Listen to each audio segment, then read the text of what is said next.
और शेरों कैसे हो? देखो भाई, मैं भी एक बैक बेंचर रह चुका हूँ, तो मुझे भी पता है यार, वो एक एक टॉपिक पे 3-3 4-4 घंटे की वीडियोस देखना हमारे लिए तो भाई इम्पॉसिबल जैसा ही है। ठीक है, हमारे बस की नहीं है।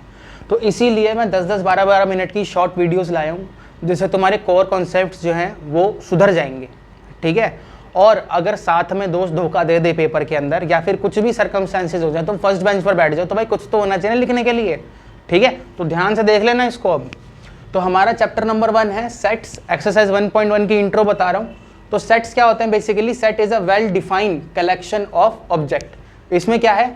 कलेक्शन ऑफ ऑब्जेक्ट, कुछ ऑब्जेक्ट का कलेक्शन है और वो वेल डिफाइंड है। वेल डिफाइंड का मतलब एक जैसा।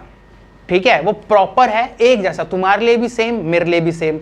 जैसे सेट ऑफ वोवल्स, भाई तुम्हारे लिए भी ए ई आई ओ यू रहेगा, मेरे लिए भी ए ई आई ओ यू रहेगा। ठीक है, set of first 5 prime numbers, भाई तुम्हारे लिए भी 1 2 3 5 और 7 रहेंगे, मेरे लिए भी यही रहेंगे। बट अगर मैं बात करूं set of 3 top 3 YouTube channels की, तो भाई मेरे लिए तो जैसे भुवन बाम है, कैरी मिनाटी है, फ्लाइंग बीस्ट है, तो ये सब मेरे लिए भाई मेरे टॉप 3 हो गए। तुम्हारे लिए टॉप 3 अलग हो सकते हैं, तुम्हारे लिए व्लॉगिंग वाले हो सकते हैं, किसी के लिए गेमिंग वाले हो सकते हैं। तो भाई हर एक का टेस्ट प्रेफरेंस अलग होती है ना, तो इसको हम सेट नहीं कह सकते। ये दोनों सेट की कैटेगरी में, क्योंकि वेल डिफाइंड और कलेक्शन ऑफ ऑब्जेक्ट्स है। ठीक है, अब इनको रिप्रेजेंट करने का तरीका भाई ऐसे तो रख नहीं सकते, तो सेम एज इट इज तुम्हारे सामने दे रखा है। यहाँ पर हम जब भी डिनोट करते हैं एक सेट को कैपिटल लेटर से करते हैं।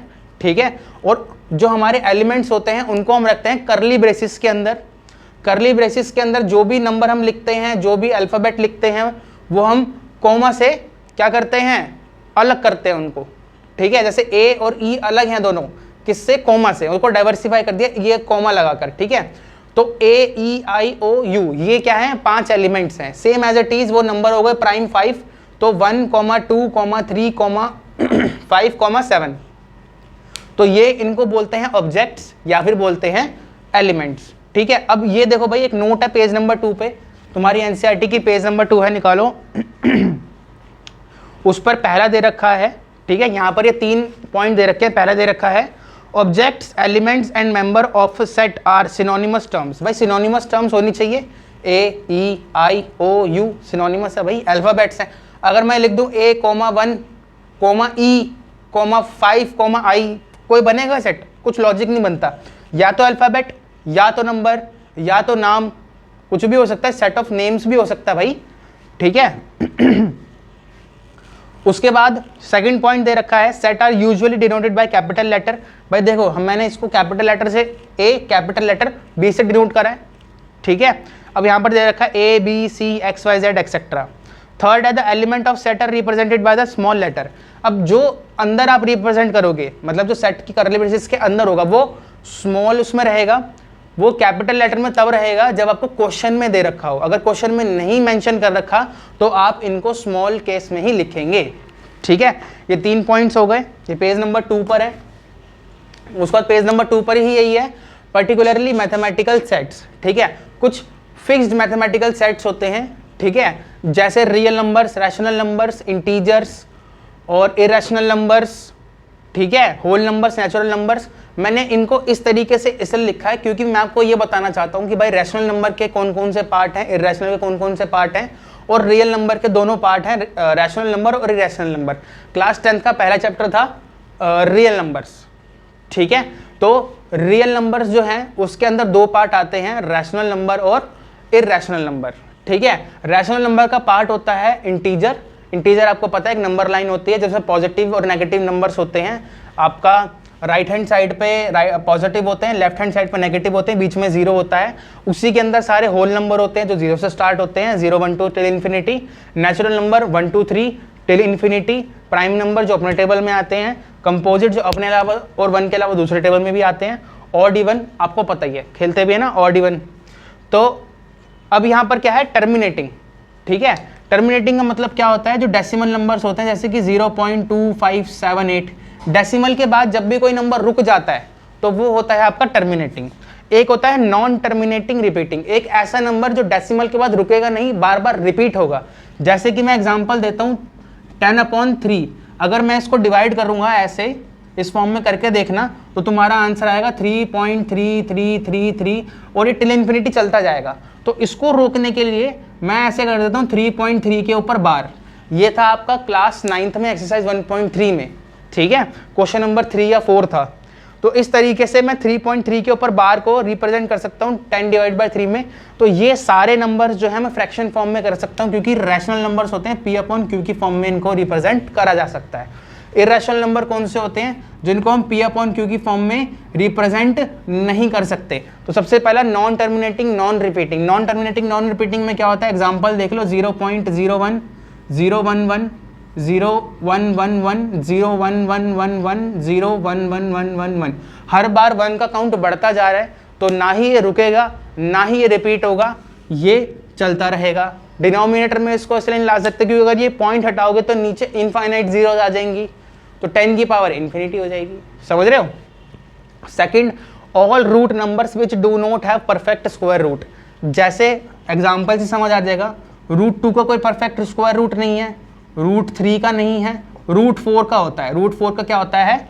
2। तो इसलिए ये एक इरेशनल नंबर नहीं है, ये एक रैशनल नंबर है, ठीक है। अब एज इट इज √5 √6 √7 √8 इन सब का क्या होता है? इन सब का परफेक्ट स्क्वायर रूट नहीं होता, तो ये भी क्या होते हैं? इरेशनल नंबर्स होते हैं, ठीक है।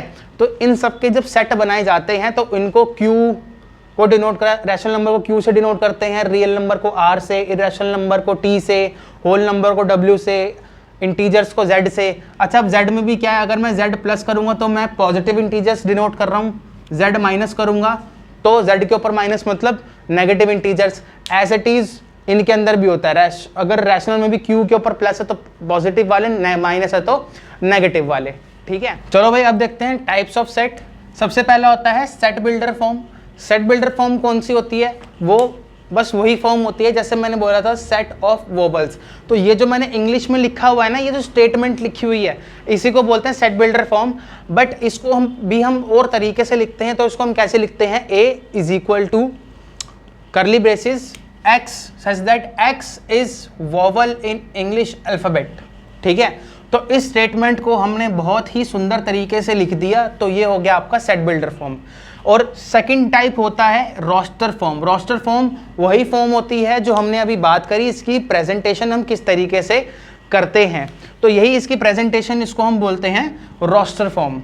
एक एग्जांपल और देखते हैं, y is a natural number which divides 42। y एक ऐसा नेचुरल नंबर है जो 42 को डिवाइड करता है। तो यहां पर क्या है? देखो भाई, कौन कौन से नेचुरल नंबर 42 को डिवाइड करते हैं? एक तो 1, ठीक है, 2 3 6 7 और खुद 42, ये सारे नेचुरल नंबर्स हैं जो इसको डिवाइड कर रहे हैं। तो भाई याद रखना, 2 टाइप के सेट होते हैं, एक होता है सेट बिल्डर फॉर्म जो आपका स्टेटमेंट फॉर्म में होता है, ठीक है, और एक होता है रोस्टर फॉर्म जो आपका कुछ इस तरीके से रिप्रेजेंट हो जाता है, मतलब ये जो एक्चुअल रिप्रेजेंटेशन होती है, ठीक है। अच्छा भाई यार, एक टॉपिक और है, वो देख लो। एक होता है बिलोंग्स, ठीक है। बिलोंग्स का मतलब क्या है? ठीक है भाई, बिलोंग्स का मतलब होता है, जैसे कि अगर मैं कहूँ लायन, तो लायन क्या है? बिलोंग्स टू कैट फैमिली, वो कैट फैमिली से बिलोंग करता है, समझ रहे हो? तो भाई बिलोंग का मतलब होता है किसी से रिलेट करना। तो बिलोंग्स का साइन होता है E, मतलब ऐसे थोड़ा C बनाओ थोड़ा सा और उसमें एक ऐसे लाइन डाल दो, ठीक है, तो ये बन जाता है बिलोंग्स का साइन। और नॉट बिलोंग्स का है, ऐसे ही बनाओ, ठीक है, E की तरह, और उसको ऊपर से काट दो, ठीक है, थोड़ा कर्वी E बना के, तो आपका बिलोंग्स का साइन होता है ये, ठीक है। जैसे lion belongs to cat family but dogs don't belongs to cat family, समझ रहे हो? इस तरीके से। तो जैसे कि अगर मैं बात करूं, क्या A बिलोंग करता है इस वाले सेट से, A E I O U, तो आंसर आएगा यस सर, ये इससे बिलोंग कर रहा है। क्यों? क्योंकि भाई A इसके अंदर आ रहा है। अगर मैं कहूं क्या B इससे बिलोंग करेगा, B इस वाले सेट से बिलोंग करेगा, तो नहीं सर, B इसके सेट से बिलोंग नहीं करेगा क्योंकि B इसके अंदर आ ही नहीं रहा। तो वही बिलोंग होता है जो उसके अंदर एलिमेंट होता है, जो उसका एलिमेंट नहीं है वो बिलोंग नहीं करेगा, ठीक है। और बिलोंग्स का आपका इसमें भी आ सकता था, जैसे कि मैं कह सकता था कि y belongs to a natural number, ठीक है, मैं स्टेटमेंट को इस तरीके से भी लिख सकता था, वो आपके थोड़े एग्जांपल्स दे रखे हैं आगे, एग्जांपल नंबर 1 2 3 4 5 उनको देखना। ठीक है, अगर कोई डाउट हो तो कमेंट सेक्शन में डाल देना। और इसके बाद हम करेंगे एक्सरसाइज 1.1 के कुछ इंपॉर्टेंट क्वेश्चन। ठीक है भाई, तो वीडियो अच्छी लगी हो तो लाइक कर देना और चैनल को सब्सक्राइब कर देना। Buy back benchers.